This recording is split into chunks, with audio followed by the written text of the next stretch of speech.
hati harus siap menyambutnya. Bagaikan kita menyambut seorang tamu datang ke rumah kita. Lebih daripada itu, kita menyambut kedatangan Tuhan kita ke dunia ini. Dan biarkanlah dia bukan hanya secara lahiriah kita bisa peringati, tapi betul-betul ada di dalam hati kita. Kita siapkan tempat yang lapang, tempat yang istimewa di dalam batin, di dalam hati, dalam pikiran kita, supaya Tuhan merajai hidup kita setiap hari. Ini yang disebut sebagai kesiapan di dalam menyambut Tuhan. Karena kalau kita tidak siap, bagaimana bisa menyambut Dia?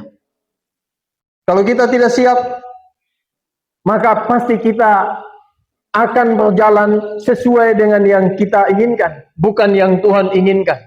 Itulah sebabnya saudara, menyambut Tuhan yang paling penting adalah hati kita, adalah pikiran kita. Totalitas kita persembahkan kepadanya. Menyambut Tuhan tidak bicara harus baju baru, harus perhiasan yang baru, harus kendaraan, harus aksesoris yang baru semua, tapi hati masih lama. Yang terpenting dalam menyambut Natal, siapkan hati dengan setulus-tulusnya, sebersih-bersihnya, selurus-lurusnya. Jangan bengkok-bengkok seperti yang dikatakan oleh kitab suci tadi. Jangan dia naik turun. Saat momen-momen yang kita pikir bagus, sukacitanya meluap.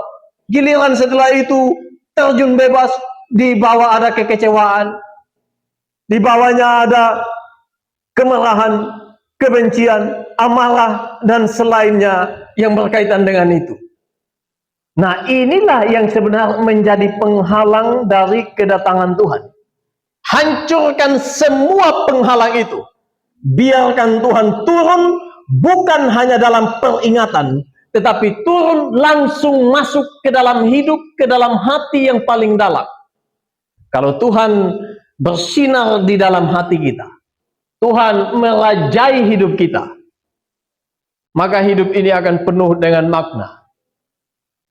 Bukan masalah kita kelimpahan, tapi masalah Tuhan memenuhi, melimpahi hidup kita.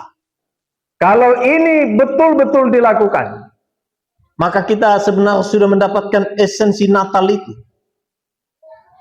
Tanggal 25 kita akan merayakan Natal kita.